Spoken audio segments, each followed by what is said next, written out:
오늘 우리 함께 봉독할 말씀은 신약성경 마태복음 5장 13절로 16절 말씀입니다. 마태복음 5장 13절로 16절 말씀입니다. 마태복음 5장 13절로 16절 말씀 다 함께 봉독하겠습니다. 너희는 세상의 소금이니 소금이 만일 그 맛을 잃으면 무엇으로 짜게 하리요? 후에는 아무 쓸데없어 다만 밖에 버려져 사람에게 밟힐 뿐이니라. 너희는 세상의 빛이라. 산 위에 있는 동네가 숨겨지지 못할 것이요 사람이 등불을 켜서 말 아래에 두지 아니하고 등경 위에 두나니 이러므로 집안 모든 사람에게 비치느니라. 이같이 너희 빛이 사람 앞에 비치게 하여 그들로 너희 착한 행실을 보고 하늘에 계신 너희 아버지께 영광을 돌리게 하라. 아멘. 오늘 저는 함께 우리가 봉독한 이 말씀을 가지고 Believing에서 Being으로 라는 제목의 말씀을 나누려고 합니다. 우리 함께 제목을 따라해 볼까요? Believing에서 Being으로. 다시 한번요. Believing에서 Being으로. 네, 여러분 우리 저번에도 한번 이야기했던 것 같은데 크리스마스 날 우리가 청년대학부 그리고 아가페 성도님들과 함께 전도 청발산역 근처로 나가서 전도했던 것 기억나시죠? 그때 우리가 정성스럽게 포장한 간식을 가지고 여러 사람들을 이렇게 만나면서 외쳤던 말이 있어요. 우리 무슨 이야기 했었나요? 이렇게 주면서 무슨 이야기를 했었죠? 맞아요. 예수님 믿으세요. 예수님 믿고 구원받으세요. 이런 이야기를 했었죠.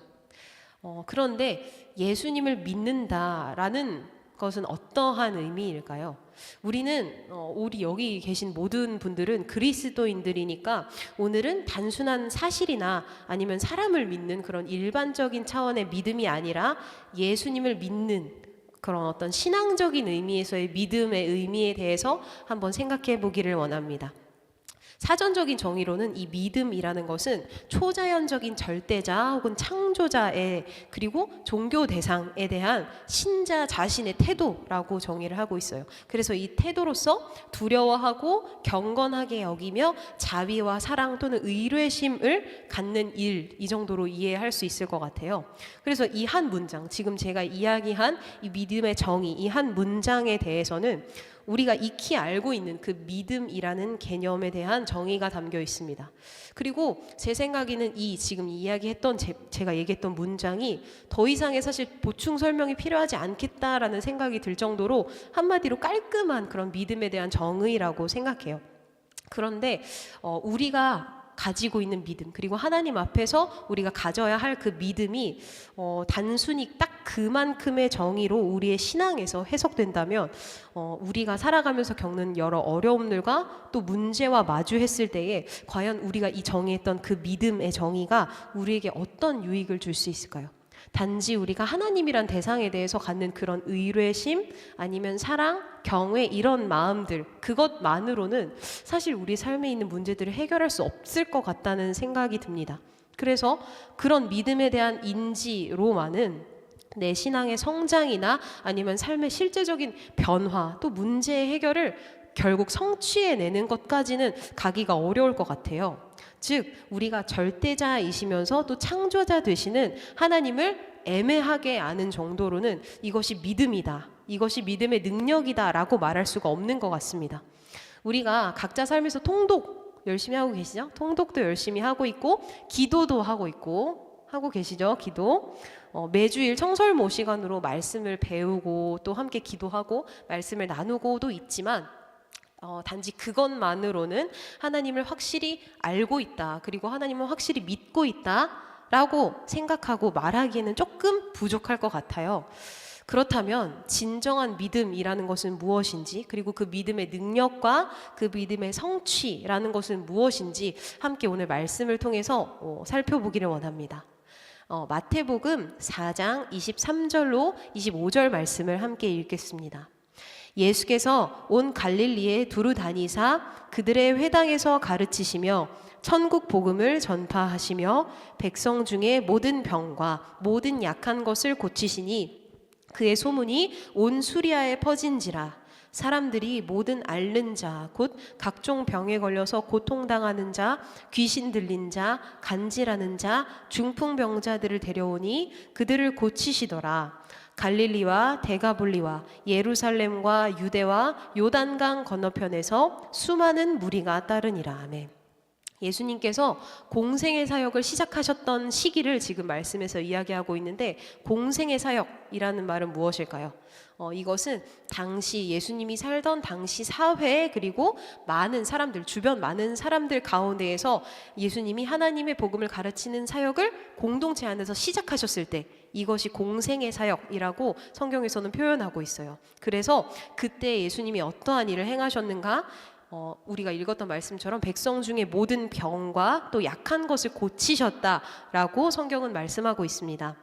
그래서 이 당시 사람들은 이때까지 듣도 보도 못한 그런 위대한 기적을 행하고 또 많은 사람들을 고치는 예수님의 소문을 온 수리아 지역에서 듣게 돼요.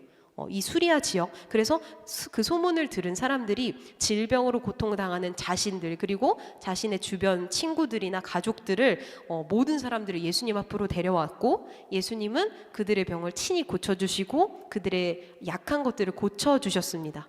그래서 이렇게 하니까 갈릴리와 데가볼리, 예루살렘과 유대와 요단강 건너편 지역, 우리가 읽었던 것처럼 이 모든 지역에서 수많은 무리가 나와서 예수님을 따르게 되었다라고 말합니다.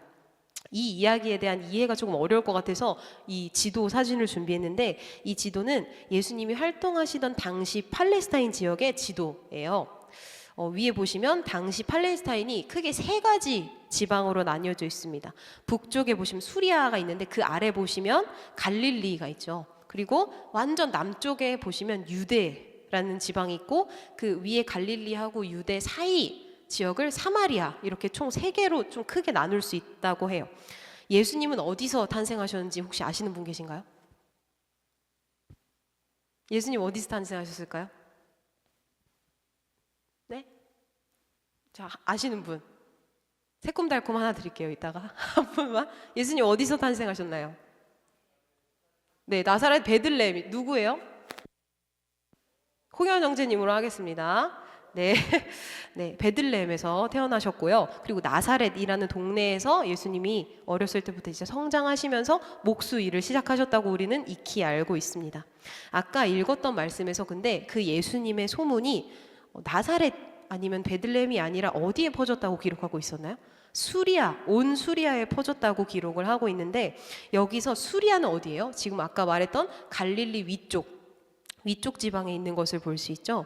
그리고 예수님이 많은 지방을 다니면서 하나님의 복음을 가르치실 때 수많은 무리가 예수님을 따랐다라고 또 기록이 되어 있었는데, 아까 읽은 본문을 다시 한번 기억해 보면 무리가 갈릴리와 데가볼리, 왼쪽인가요? 네, 오른쪽에 있는 데가볼리와 예루살렘과 유대와 요단강 지역의 모든 무리가 예수님을 따랐다라고 되어 있어요. 거기를 찾아보면 무리가 단순히 한 곳 혹은 예수님이 태어나신 나사렛, 베들레헴 이런 쪽이 아니라 온 사방에서, 정말 온 사방에서 예수님의 소문을 듣고 예수님을 찾아왔다라는 것을 우리가 이 지도를 통해서 알 수 있습니다. 그렇다면 예수님의 소문을 듣고 찾아온 사람들은 어떤 사람들이었으며 왜 예수님을 찾아왔을까요? 아까 얘기했던 것처럼 이들은 고통당하고, 병으로 고통당하고, 가난으로 고통당하고, 또 귀신 들린 것으로 고통당하는 사람들이었어요. 그러다가 예수님이 나타나서 모든 병을 고쳐주신다라는 소문을 듣고 예수님께 병 고침을 받기 위해, 진짜 실질적인 내 삶의 어려움들을 고침받기 위해서 예수님을 찾아오게 된 거예요. 그리고 이들은 예수님이 직접 내 눈앞에서 기적을 행하시는 것을 눈으로 보았고, 또 귀로도 들었고 직접 체험했어요. 내가 병이 고쳐지는 것, 그리고 중풍병자가 일어나는 것, 죽은 사람이 살아나는 이 기적을 이 사람들은 눈앞에서 체험을 하게 됩니다. 그리고 그 경험 때문에 예수님이 정말 하나님께서 보내신 참 선지자다라고 입으로 고백하기도 하고 실제로 그렇게 믿기도 했어요. 그러나 이들에게 예수님을 알고 예수님을 보고 그리고 그분의 기적들을 이해했다라는 것, 경험했다는 것만으로 이들이 참된 믿음이 생겼다고 할 수가 있을까요? 네, 이 다음 사진 한번 보시면 방울맛 토마토라는 사진이 있어요. 혹시 열매 맺는 식물을 혹시 키워보신 분들이 계신가요? 저는 예전에 토마토, 여기 위에 있는 토마토를 한번 집에서 키워본 적이 있습니다. 우리가 토마토를 키우기 위해서 토마토 씨앗을 사게 되면은 봉투에 이렇게 방울맛 토마토 이렇게 적혀 있기 때문에 이게 토마토 씨앗이구나 라는 거를 알 수 있죠. 그치만 진짜 이 토마토를 심어서 토마토가 열매로 자라기 전까지는 이 화분이 완전한 토마토라고 할 수는 없어요. 왜냐면 여기 토마토라고 써 있긴 하지만 토마토 열매가 맺히기 전까지는 토마토라고 말을 할 수는 없죠. 그래서 우리는 어떻게 해야 돼요? 씨앗을 화분에 잘 심고 물도 주고 그리고 햇빛도 쬐어주면서 정성을 다해 가꿀 때 마침내 이런 토마토 열매가 맺힐 때에야 우리가 그것을 진정한 토마토다라고 부를 수 있는 거예요. 이처럼 믿음이라는 것도 단순히 하나님을 알고 이분이 하나님이다 그리고 이분이 하나님이 되신다라는 것을 마음으로 믿는 것만으로는 온전한 믿음이 되었다라고 얘기할 수가 없습니다. 우리가 토마토 혹은 다른 식물을 키우고 자라기 위해 뭔가 정성을 다하는 것처럼 우리가 하나님을 힘써 알고 그분께로 나아가면서 하나님을 삶 속에서 정말로 인식하게 될 때에 우리를 만나주시는 하나님의 선하심을 느끼면서 그리고 그 선하심을 닮아가기로 결단하는 것, 이것이 바로 믿음인 것입니다. 아멘이시죠? 아멘. 그래서 예수님의 기적, 병을 고치시고 죽은 사람을 살리시는 이러한 류의 기적들을 체험한 군중들은 벌떼같이 모여서 예수님이 가시는 곳으로 몰려다녔어요. 군중이 같이 몰려다니면서 어디를 가든지 예수님의 이름을 막 연호하고 그리고 예수님의 기적을 사모했습니다. 그리고 그 모든 일들, 예수님이 행하신 모든 기적들을 보면서 그리고 전하면서 이 예수님이, 우리에게 오신 예수님이 참된 선지자고 정말 하나님이 보내신 분이다 라는 것을 알고 믿게 되기도 했어요. 그렇지만 이들에게는 예수님이 어떤 기적의 주님이라는 사실, 능력의 주님이라는 사실이 그들의 니즈, 현실적인 니즈를 채워줄 수단, 나의 병을 고쳐줄 사람, 나의 어떤 가난의 문제를 해결하고 왕이 되어줄 사람, 이런 식으로 수단으로서만 예수님의 그 병고침 그리고 기적이 작용했을 뿐 이들의 인식이나 가치관이 예수님의 가르침을 통해서 변화되는 데까지에는 이르지 못했습니다. 그래서 그들은 눈에 보이는 기적과 또 병고침, 배고픔을 채워주시는 어떤 리더로서의 예수님, 왕으로서의 예수님만을 바라게 된 거예요. 그래서 예수님이 결국 선포하신 것은 무엇입니까? 천국 복음이죠. 모든 가난한 자가 자유케 되는 것인데 당장 가난한 것이 극복되는 이러한 수준이 아니라 영원토록 예수님과 함께 영생을 누리는 그런 정말 우리 인생에 정말 어쩔 수 없는, 평생 어쩔 수 없는 그런 가난과 배고픔과 질병과 사망의 문제들을 해결하는, 정말 궁극적으로 해결하실 수 있는 천국 복음, 영생의 복음을 가르치시는 것이 예수님이 가르침인데 그것으로 살아가는 것, 그리고 예수님이 말씀하신 하나님의 나라 백성으로서 살아가는 것에 대해 가르치실 때에는 이 백성은 무관심하게 되어버리는 거예요. 왜냐하면 당장 나의 삶에 도움이 되는 것을 예수님이 주시니까 그것에만 몰두하고 그것에만 반응하게 되니까 예수님이 가르치신 어떤 영생의 복음, 영원한 천국에 대해서는 무관심하게 되어버린 것입니다.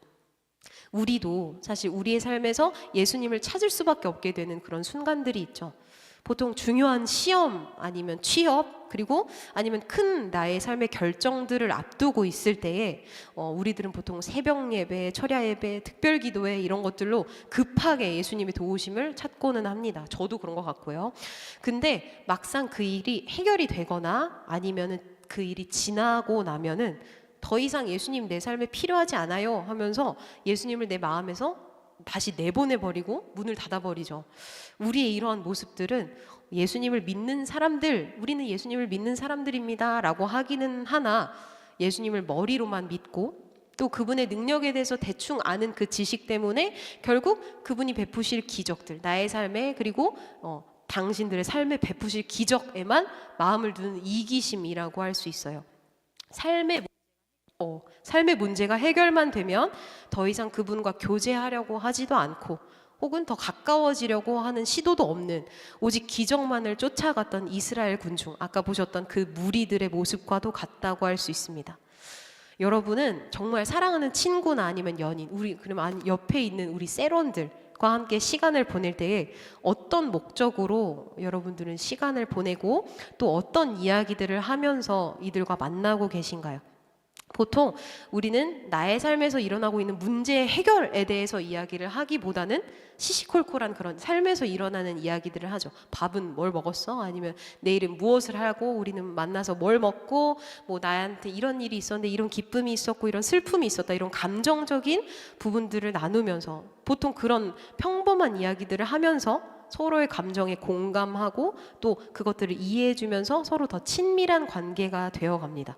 그리고 서로의 그 가운데서 좋은 모습들을 발견하게 될 때 그 점들을 조금 닮아가려고 노력하기도 하죠.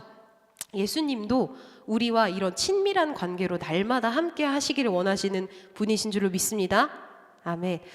이분은 예수님은 매일 예수님이 우리에게 주신 말씀을 우리가 사랑하여서 그 예수님의 말씀을 사모하고 계속해서 그 예수님의 말씀을 읽음으로써 우리가 온유하고 겸손하신 예수님의 성품을 매일마다 닮아가기를 원하시고 계세요.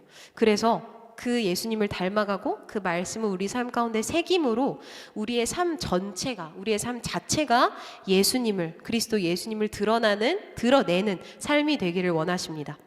그래서 예수님은 이 모든 일들 가운데에서 우리를 단순히 그분의 지지자, 어떠한 그분의 열렬한 관중이 아닌 그분의 제자로 부르셨음을 믿습니다. 우리를 제자로 부르신 그 예수 그리스도는 그래서 우리가 단순히 예수님을 믿고 알고 예수님 어떤 분이신지 알아 이렇게 이야기하는 수준을 넘어서서 우리가 그 예수님의 빛을 가진 사람으로서 세상에 나아가서 예수님을 통해서 예수님을 전하는 사람들이 되고 또 예수님을 아는 빛과 소금의 역할을 감당하기 원하시는 줄로 믿습니다. 우리 마태복음 5장 13절에서 14절 말씀 함께 읽겠습니다. 너희는 세상의 소금이니 소금이 만일 그 맛을 잃으면 무엇으로 짜게 하리요? 후에는 아무 쓸데없어 다만 밖에 버려져 사람에게 밟힐 뿐이니라. 너희는 세상의 빛이라. 산 위에 있는 동네가 숨겨지지 못할 것이요 사람이 등불을 켜서 말 아래에 두지 아니하고 등경 위에 두나니 이러므로 집안 모든 사람에게 비치느니라. 아멘. 오늘 이 말씀에서 등장하는 등불이 무엇이에요? 등불? 네, 이렇게 준비해 주셨는데 등불은 불을 켜는 거죠, 말 그대로. 지금은 우리가 전기로 이렇게 불을 켤 수 있지만 옛날을 생각해 보세요. 등불을 켜야만 밤에 이제 밝게 볼 수가 있죠. 그리고 15절에서 등장했던 이 말이 있어요. 말이 뭘까요?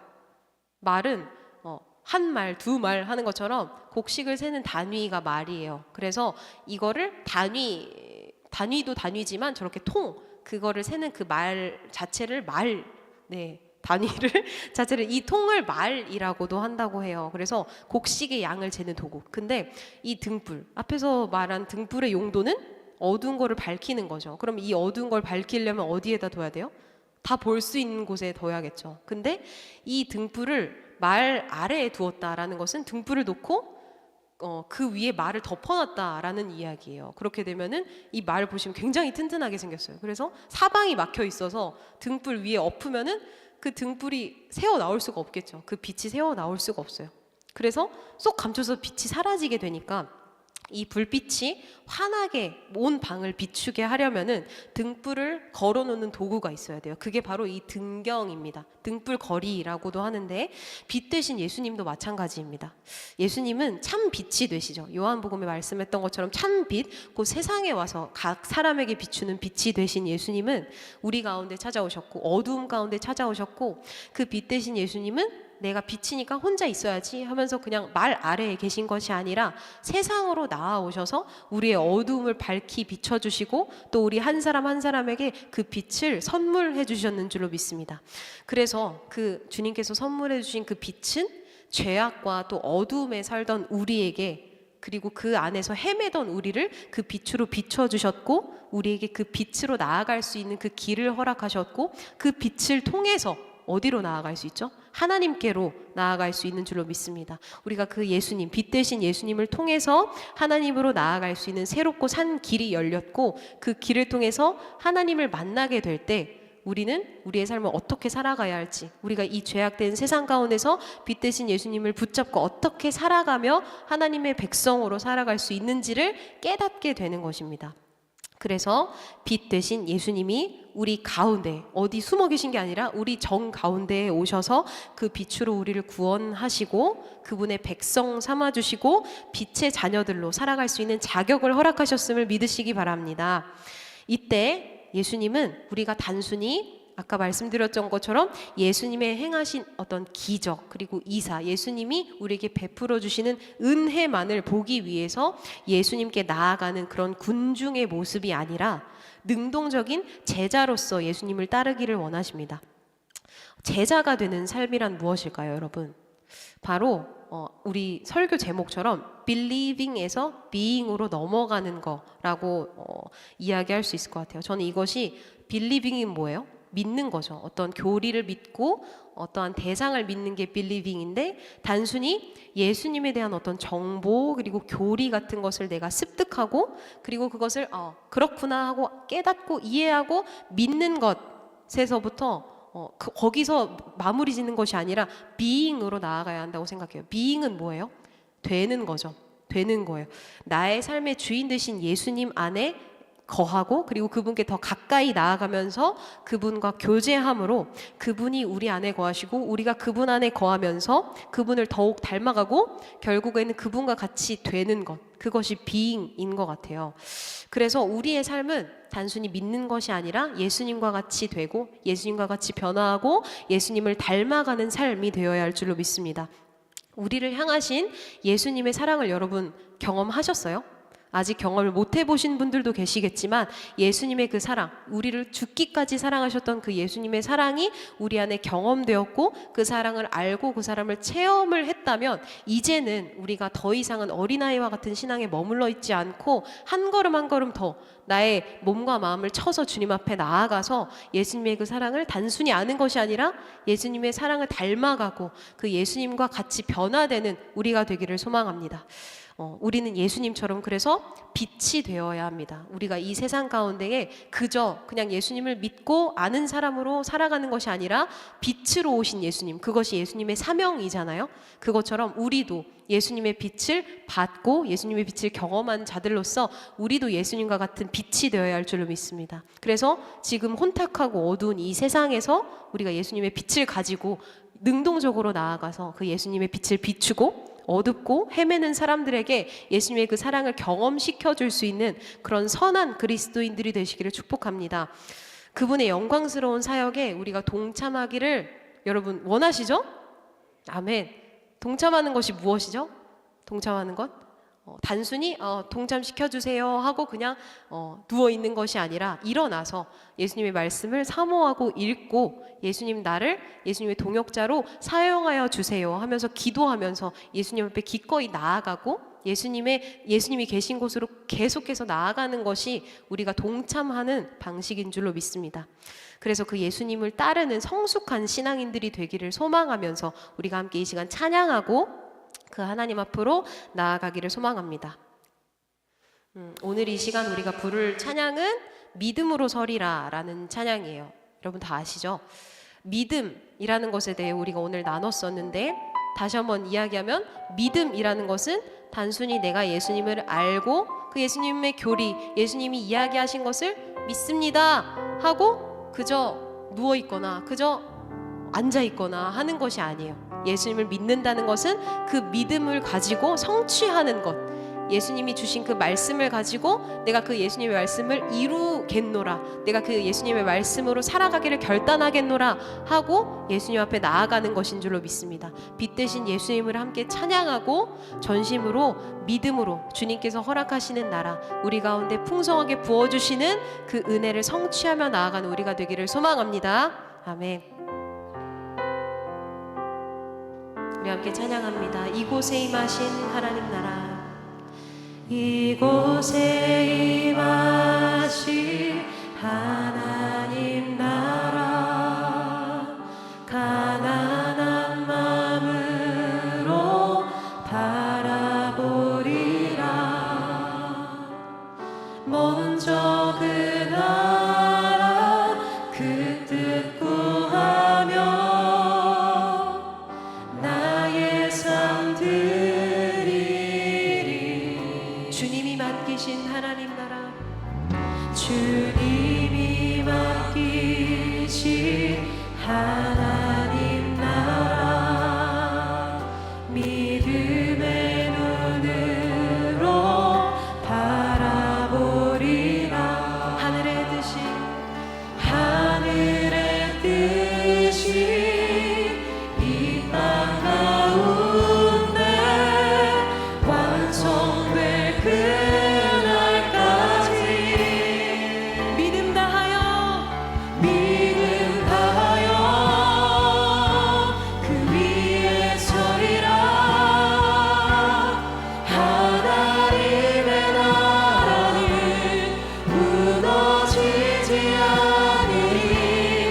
다시 한번 이 찬양 고백할 텐데 우리 있는 그 자리에서 다 함께 일어나셔서 함께 찬양으로 나아갔으면 좋겠습니다. 다시 한번 이 찬양을 고백할 때에는 우리에게 허락하여 주신 것이 단순히 우리의 삶의 어떠한 당장의 문제 해결이나 당장의 병 고침이나 당장의 어떤 부욕해 되는 것이 아니라 영원한 천국을 소망하는 것, 영원한 하나님의 나라를 세워가는 것, 그것에 동참시켜 주신 그 사역에 마땅히 우리가 동참하는 것, 우리가 의지를 가지고 주님의 빛으로 살아가는 것임을 함께 다시 한번 묵상하면서 찬양하기를 원합니다.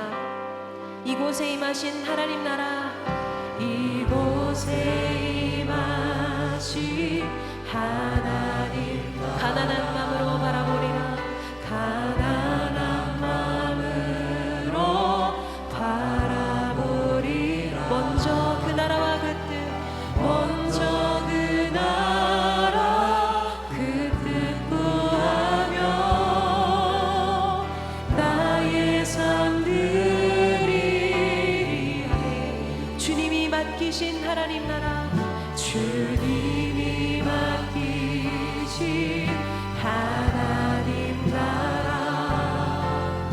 믿음의 눈으로 바라보리라. 하늘의 뜻이 이 땅 가운데 완성될 그날까지 믿음 다하여 그 위에 서리라.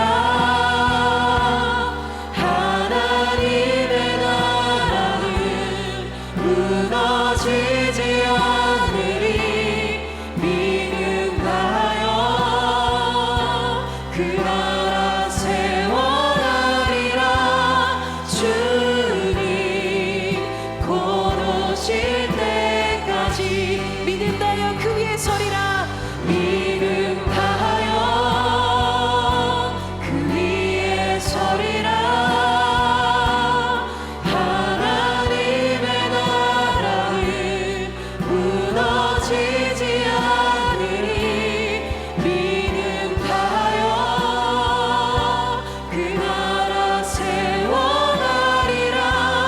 주님 곧 오실 때 함께 전심으로 믿음 다하여 그 위에 서리라. 믿음 다하여 그 위에 서리라. 하나님의 나라는 무너지지 않으리. 믿음 다하여 그 나라 세워나리라. 주님 곧 오실 때까지. 이 시간 함께 기도하며 나아가기를 원합니다. 하나님, 우리가 하나님께서 우리에게 부어주신 사명을 인식하고 단순히 그것을 알기만 하고 그것을 실천하지 않는 행함이 없는 믿음을 가진 자들 되지 않기를 원합니다. 하나님, 이 시간 우리에게 하나님의 능력을 더하여 주시고 주님의 그 믿음을 가지고 주님을 아는 그 믿음을 가지고 더욱더 한 걸음 한 걸음 주님 앞으로 나아가 그 믿음을 성취하며 그 말씀대로 살아가겠노라고 결단하는 오늘 그런 청년들이 될 수 있도록 주님 인도하여 주옵소서. 그런 의지를 가진 주님께 더욱더 순종하며 주님 앞에 복종하는 거룩한 청년들이 될 수 있도록 결단하면서 주님 그 믿음 우리에게 부어달라고 그 하나님의 능력을 부어주시며 그 하나님의 말씀을 성취하며 나아갈 수 있는 나의 삶의 방향을 주님께서 인도해달라고 주님의 성호 3번 부르시고 함께 기도하며 나아갑니다.